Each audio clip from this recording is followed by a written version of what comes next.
اللہ عز و جل نے رسول اللہ صلی اللہ علیہ وآلہ وسلم کی رسالت کے اعلان کے ساتھ فرمایا کہ جو ان کے ساتھ ہیں والذین معہ،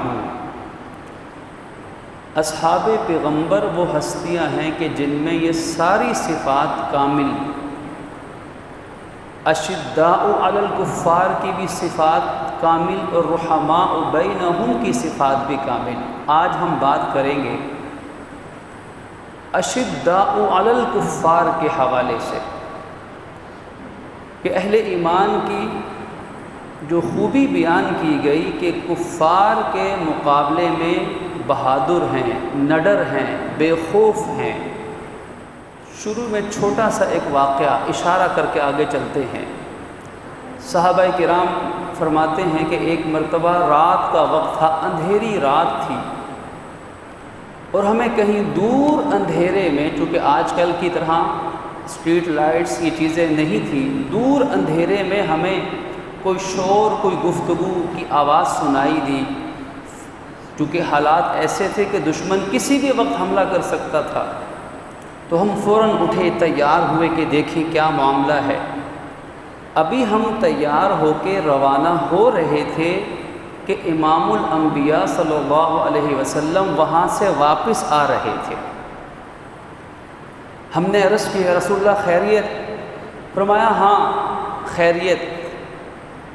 یہ واقعہ بتلاتا ہے کہ رسول اکرم صلی اللہ علیہ وسلم نے ان خطرات کے حالات میں، جب خطرات کے بادل منڈلا رہے تھے، جب آپ نے کہیں سے کوئی شور یا کوئی آواز سنی تو حضور خود بنفس نفیس تشریف لے گئے اپنی امت کی حفاظت کے لیے، اپنی ریاست کی حفاظت کے لیے۔ کہیں کوئی دشمن تو نہیں جاسوسی کر رہا، کوئی حملہ آور تو نہیں آ رہا جس سے ہماری اسلامی ریاست کا، مسلمانوں کا، امت کا، دین کا کوئی نقصان نہ ہو جائے۔ آپ خود تشریف لے گئے اور ساری تحقیق کر کے معاملے کا جائزہ لے کے جب اطمینان ہوا، ابھی صحابہ تیاری کر رہے تھے کہ حضور وہاں سے حالات کا جائزہ فرما کر واپس تشریف لا رہے تھے۔ اس واقعے سے کیا پتہ چل رہا ہے کہ مسلمان کا کام ہے اللہ پہ بھروسہ کر کے صرف اللہ سے ڈرنا اور کائنات کی کسی طاقت کا ڈر، خوف اپنے دل میں نہیں آنے دینا، اور ایسا نڈر ہو جائے کہ اللہ کے سوا ہر چیز کا ڈر اور خوف نکل جائے۔ جب یہ ڈر اور خوف نکلے گا پھر مسلمان بنے گا اشداء علی الکفار۔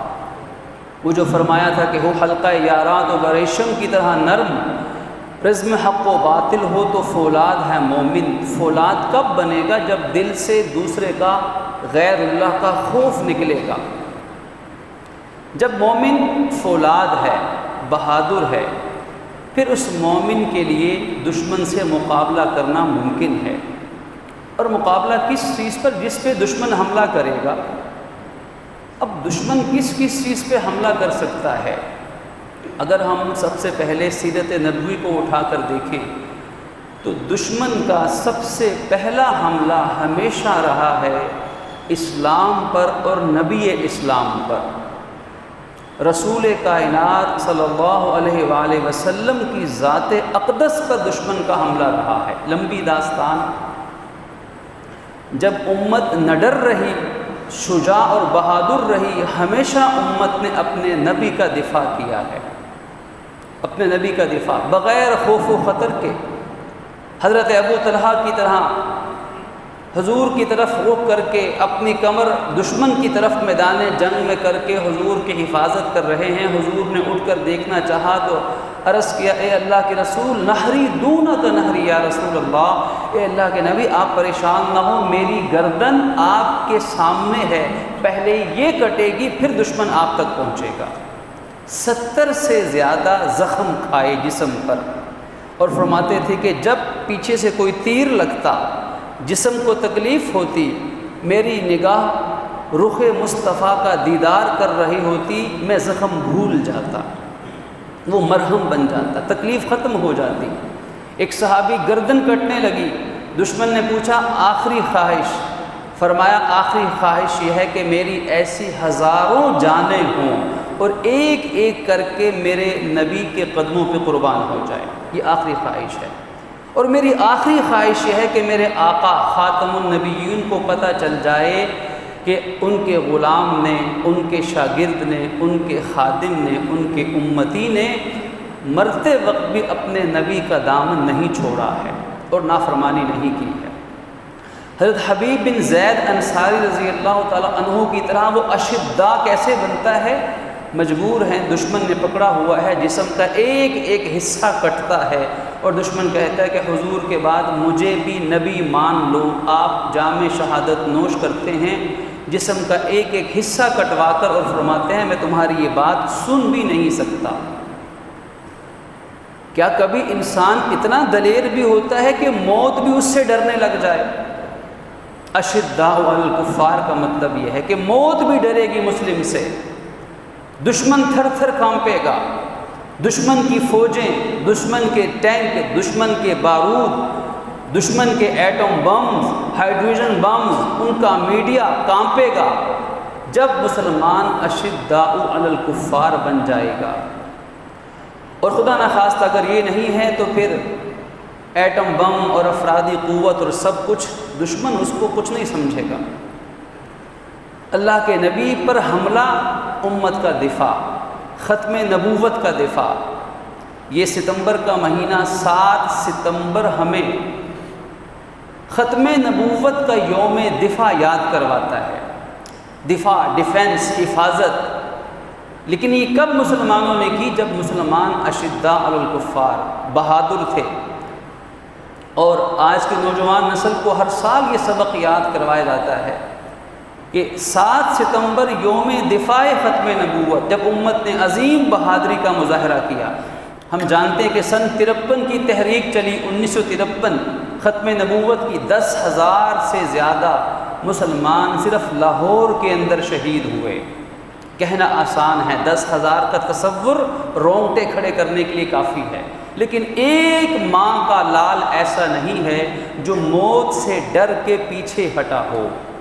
مائیں بچوں کو بھیجتی تھی، بیٹا دودھ نہیں بخشوں گی اگر گولی کمر پہ کھائی، سینے پہ کھا کے آنا، قیامت میں اللہ کے نبی کی خدمت میں حاضر ہو جائیں گے۔ 10,000، لیکن ایک فرد نہیں ڈرا۔ ختم نبوت کا تحفظ، سن 53 کی تحریک چلتی ہے، سن 74 کی تحریک چلتی ہے، اور اس میں کیا ہے کہ جیسا کہ تفصیلات پہلے بھی عرض کی گئی، صرف خلاصہ اشارہ کرنا مقصد ہے۔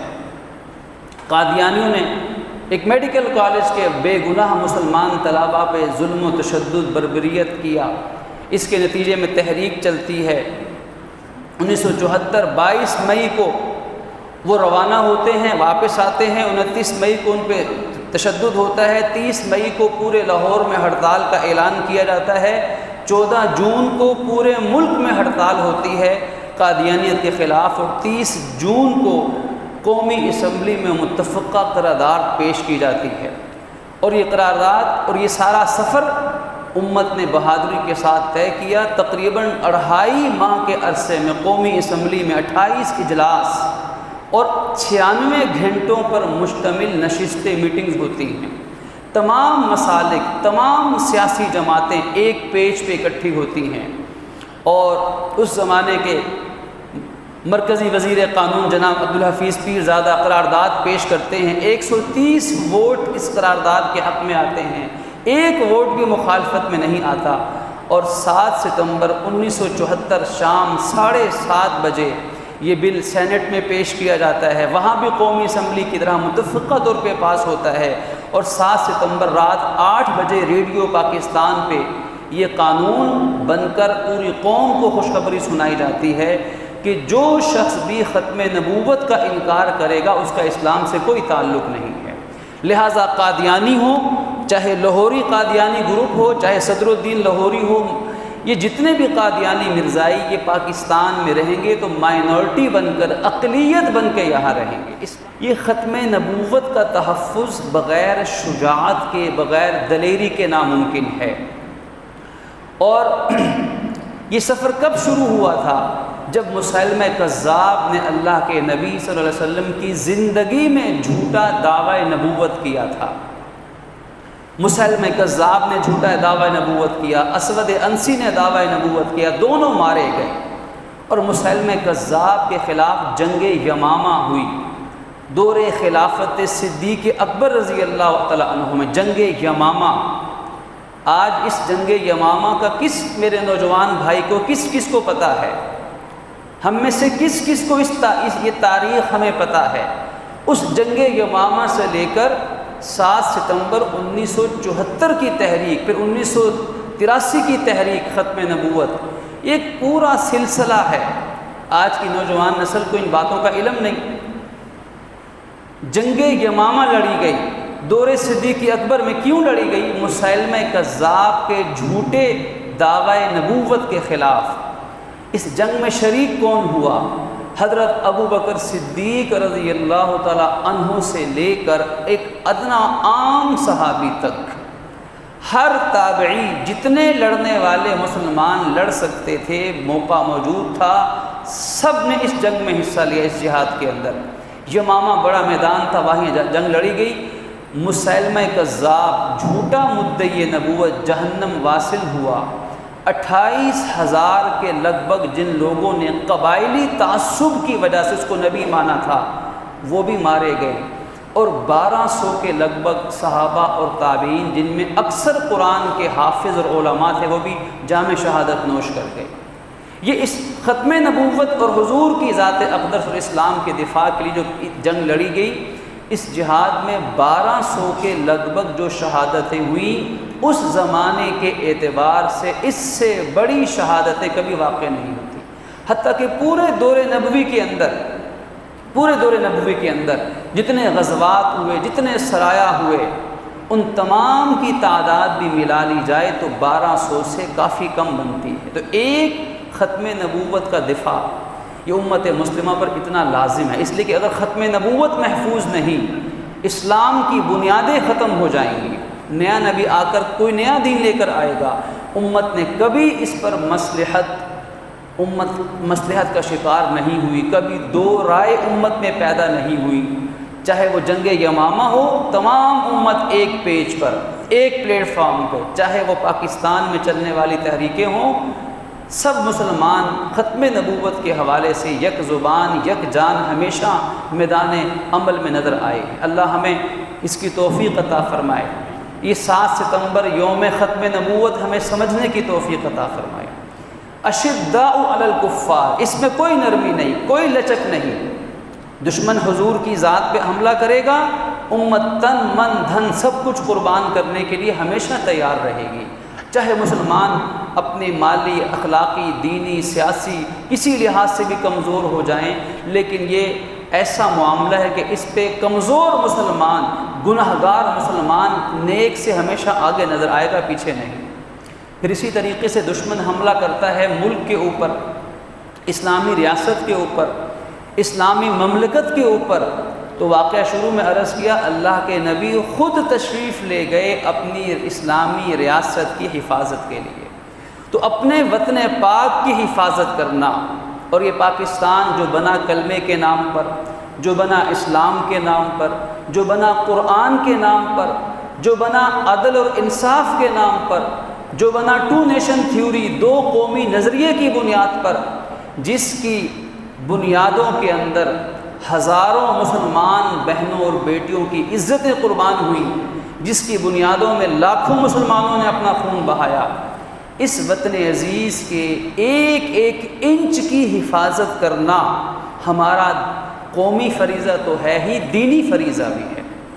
ایک ایک انچ کی حفاظت۔ آج نوجوان نسل کو کس کو پتہ ہے 1965 کی جنگ کے حالات کیا تھے، کہ جو بدبخت ہندو گائے کی پوجا کرنے والے، گائے کی لید اور پیشاب کو مقدس اور متبرک سمجھنے والے، یہ اعلان کر رہے تھے کہ ہم کل جا کے ناشتہ لاہور میں کریں گے۔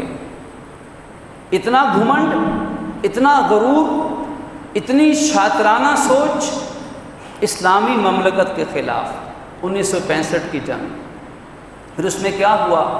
یہ بڑے موجود ہیں، اللہ ان کی زندگیوں میں برکتیں عطا فرمائے۔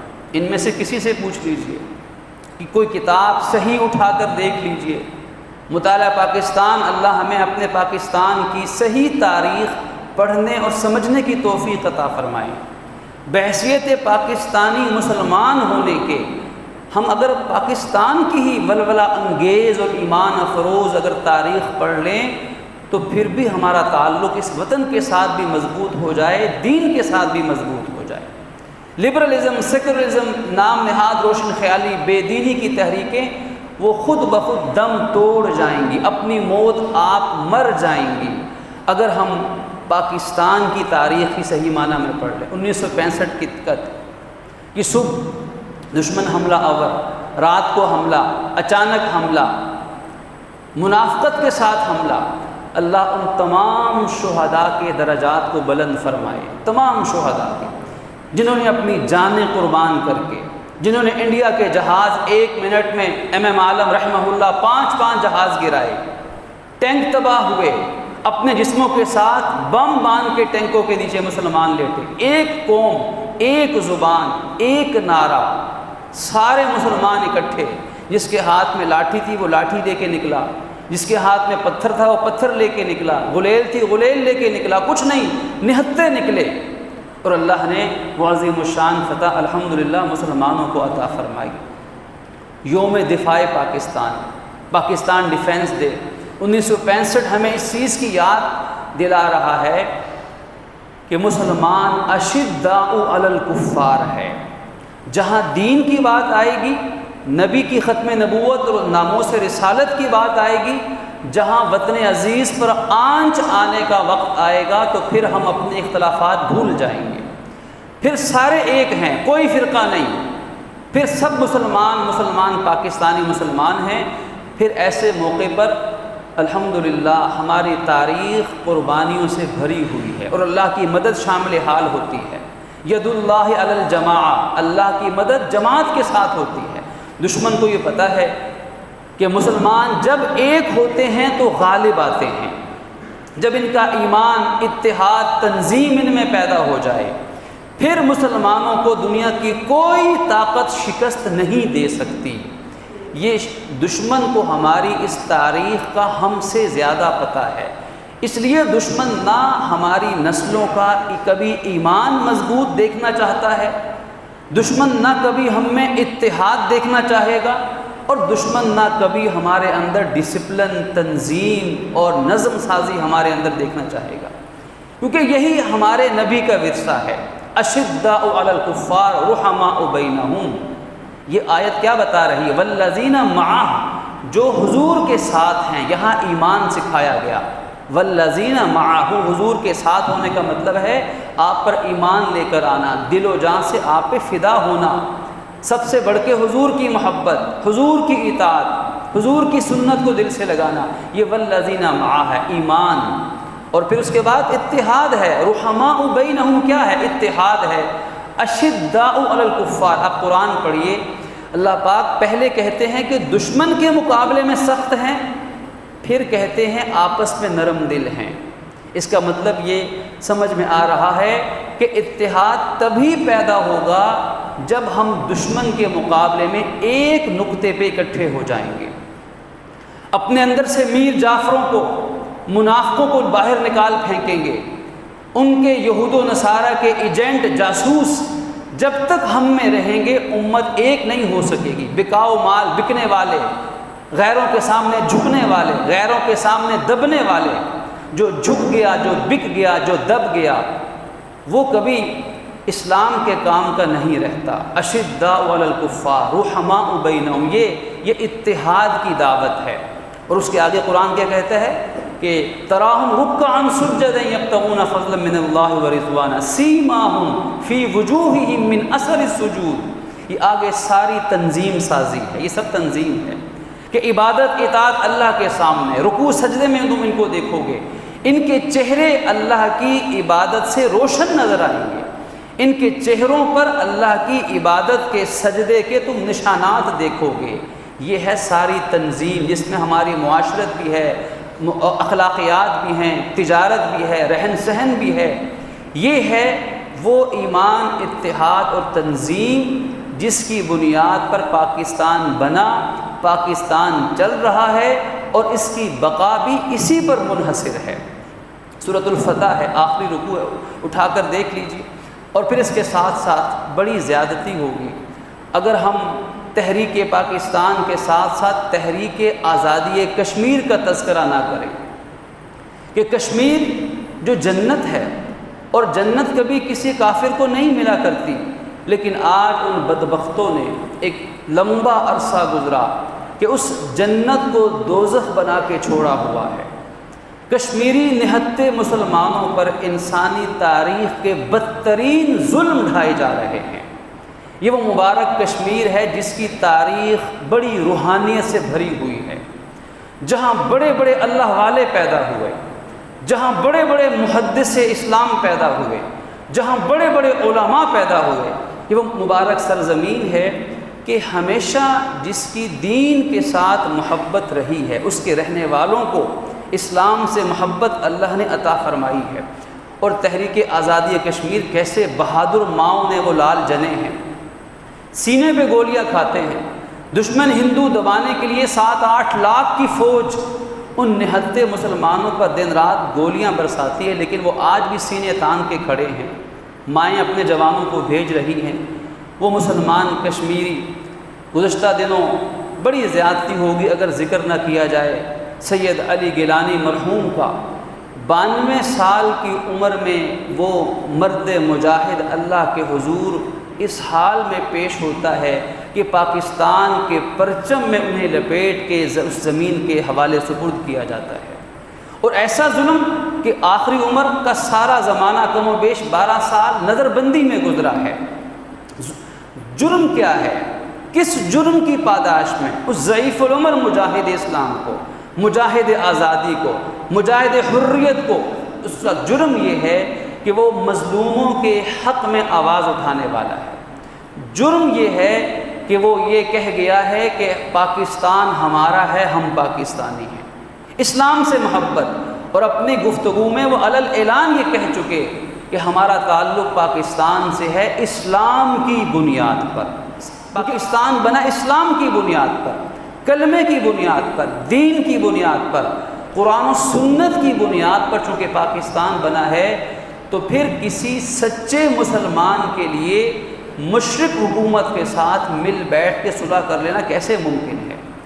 جس انسان کے دل میں یہ اشداء علی الکفار رحماء بینہم، آپ ان کی زندگی پڑھیے نا گیلانی مرحوم کی، اشداء علی الکفار، بڑھاپا، کمزوری، بیماری، نہتے، ظلم سہ سہ کے دشمن کے مقابلے میں اشداء علی الکفار اور رحماء بینہم، آپس میں نرم دل، کیوں؟ اسلام اور کلمے کے رشتے کی بنیاد پر۔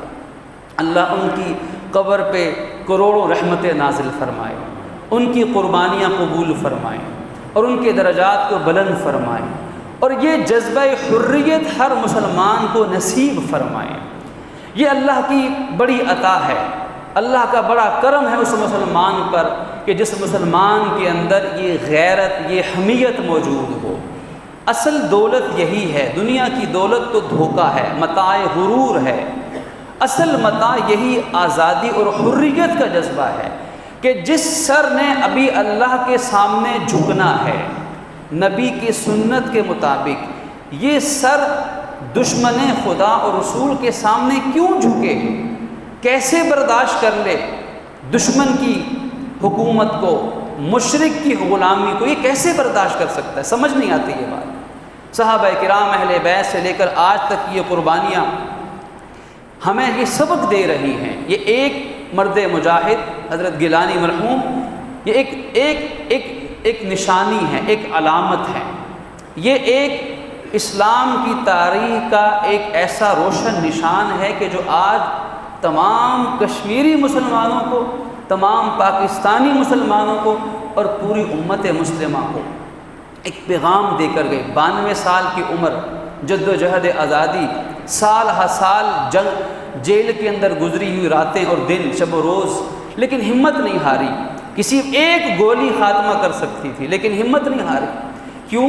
اس لیے کہ اگر دل میں ایمان ہے تو پھر عرض کروں گا، دل میں اگر ایمان ہے تو نہ حضور کی ختم نبوت پر کوئی مصلحت ہو سکتی ہے، نہ اپنے وطن پاکستان پر، وطن کے اوپر کوئی مصلحت ہو سکتی ہے، اور نہ کبھی دشمن کی غلامی کو قبول کیا جا سکتا ہے۔ آپ دیکھیے 7 ستمبر یوم دفاع ختم نبوت، 6 ستمبر یوم دفاع پاکستان، اور اس کے ساتھ ساتھ تحریک پاکستان کے ساتھ تحریک آزادی کشمیر، دین اور دنیا کا حسین امتزاج ہے۔ اللہ ہمیں اپنی اس تاریخ کو یاد رکھنے کی توفیق عطا فرمائے۔ آج یہ تاریخ ہمیں میڈیا نہیں بتائے گا، میڈیا ہمیں کچھ اور دکھائے گا، جو دکھائے گا ہم وہی دیکھتے ہیں۔ اسلام کا تعلق دین کے ساتھ، پاکستان کا تعلق اسلام کے ساتھ، ہماری نظریاتی سرحدیں ہیں، جو ایمان کی سرحدیں ہیں، جو غیرت، حیا، ٹیونوشن تھیوری اور ہماری تہذیب اور محمدی کلچر، یہ نظریاتی سرحدیں ہیں۔ ان سرحدوں کی حفاظت کرنا بھی ہم مسلمانوں کا فرض ہے۔ خدا نخواستہ اگر ہم اپنی نظریاتی ایمانی سرحدوں کی حفاظت نہیں کریں گے تو آج دنیا کے مسلم ان ملکوں کے ہم چکر لگا کے حالات دیکھ لیں کہ جن کی نسلوں کو صرف شاید اسلام کا نام ہی پتہ ہے۔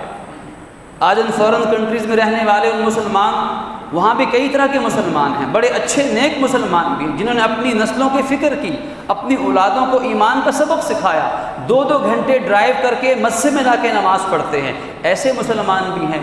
لیکن جن مسلمانوں نے ان ملکوں میں رہ کے صرف دنیا کمانے میں زندگی گزاری اور اپنی اولادوں کی ایمان اور حیا اور اسلام کی فکر چھوڑ دی، ان کی اولادیں آج یہودیوں اور عیسائیوں کی طرح بدتر زندگی گزارنے پر مجبور ہیں۔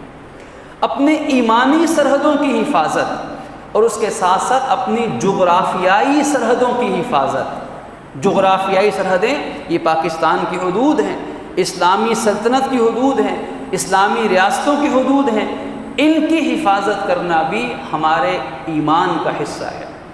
اور اس ساری گفتگو کو، ان سارے بکھرے ہوئے عنوانات کو اگر میں آخر میں سمیٹنا چاہوں تو حفیظ جلندری، اللہ ان کی قبر پر بھی کروڑوں رحمتیں نازل فرمائے۔ ان کے ان اشعار پہ ختم کرتا ہوں خون کے چراغ کے عنوان سے کہ سب کچھ بیان کر گئے۔ اے رفیقو سرفروشو سنتے جاؤ ایک بات۔ یہ رفیق سرفروش کون ہیں؟ یہ کشمیر کے مجاہدین، یہ مسلمان، یہ افغانستان کے طالبان شہداء مجاہدین۔ اے رفیقو سرفروشو سنتے جاؤ ایک بات، ہم بھی زندہ تھے کبھی، ہم کو بھی پیاری تھی حیات، تھا پر پرواز بھی اپنا کبھی افلاک پر، آج ہم قبروں میں ہیں سوئے ہیں فرش خاک پر، مار کا آراؤ ہاں آگے بڑھو بڑھتے چلو۔ کیا بات ہے، مار کا آراؤ ہاں آگے بڑھو بڑھتے چلو، غاصبوں پر تند شیروں کی طرح چڑھتے چلو، اشداء علی الکفار۔ اب تمہارے ہاتھ اس آغاز کا انجام ہے۔ بڑا اہم کلام، اب تمہارے ہاتھ اس آغاز کا انجام۔ آغاز کب ہوا؟ آغاز تب ہوا جب اللہ کے نبی نے صفا پہاڑی پہ کھڑے ہو کے نبوت کا اعلان فرمایا۔ آغاز تب ہوا جب اللہ نے خاتم النبیین کا تاج حضور کے سر مبارک پہ رکھا۔ آغاز تب ہوا جب حضور نے خندق کے میدان میں امت کے دفاع کے لیے پیٹ پہ 2 پتھر باندھے ہیں۔ آغاز تب ہوا جب اسلامی ریاست مدینہ کی طرح اسلام کی بنیاد پر پاکستان کی بنیاد رکھی گئی۔ آغاز تب ہوا جب پہلے کشمیری مسلمان نے اپنا خون زمین کے سپرد کیا۔ اب تمہارے ہاتھ اس آغاز کا انجام ہے، ہم یہاں کام آ گئے، آگے تمہارا کام ہے۔ علی گیلانی چلے گئے، ہم یہاں کام آ گئے، اب آگے تمہارا کام ہے۔ لالا رو یہ تربتیں، یہ سینہ ہائے داغ داغ، ہم نے اپنے خون سے روشن کیے ہیں یہ چراغ، سرفروشو ان چراغوں سے ضیاء لیتے ہوئے۔ واہ، سرفروشو ان چراغوں سے ضیاء لیتے ہوئے۔ چراغ کون؟ اسلامی تاریخ کے عظیم سب مجاہدین، سب علماء، سب صحابہ، سب اہل بیت، سب مجاہدین پاکستان، سب مجاہدین افغانستان، سب مجاہدین کشمیر یہ چراغ ہیں، ان سے ضیاء لیتے ہوئے، سرفروشو ان چراغوں سے ضیاء لیتے ہوئے آگے اور آگے بڑھو نام خدا لیتے ہوئے، آگے اور آگے بڑھو نام خدا لیتے ہوئے۔ یہی اللہ نے قرآن میں فرمایا والذین معہ، نبی کی غلامی ہے آگے بڑھنے کا راستہ۔ اللہ آج تک کے تمام مجاہدین کو قربانیاں قبول فرمائے جنہوں نے پاکستان کے لیے 1965 اس سے پہلے اور آج تک، اور کشمیر کی حفاظت اور آزادی کے لیے، اور اسی طرح ہمارے ہمسائے ملک افغانستان کے اندر گزشتہ 20 سال میں کتنے ماؤں کے لالوں کے ٹکڑے ہوا میں اچھلے ہیں، کتنوں پر ڈرون حملے ہوئے ہیں۔ اللہ اس قائم ہونے والی اس اسلامی ریاست کی بھی حفاظت فرمائے، اور دشمنوں کی نظروں میں جو کانٹے بن کے چبھ رہے ہیں، اللہ ان دشمنوں کو ہدایت دے، جن کے مقدر میں ہدایت نہیں، راستے سے ان کانٹوں کو صاف فرمائے۔ اور آخری چیز یہ ہے کہ ایمان، اتحاد، تنظیم، اب یہ ذمہ داری نوجوانوں پر ہے، نسل نو پر ہے۔ ہمارے یہ جتنے بڑے بوڑھے تشریف فرما ہیں اپنی زندگیاں لگا کر ہمیں یہاں پہنچا چکے ہیں، اب یہاں سے آگے سفر نوجوانوں کا ہے۔ والإسلام ديني ومحمدا رسول الله ويقيني أدنو إليه ساجدا بجبيني اقبل صلاة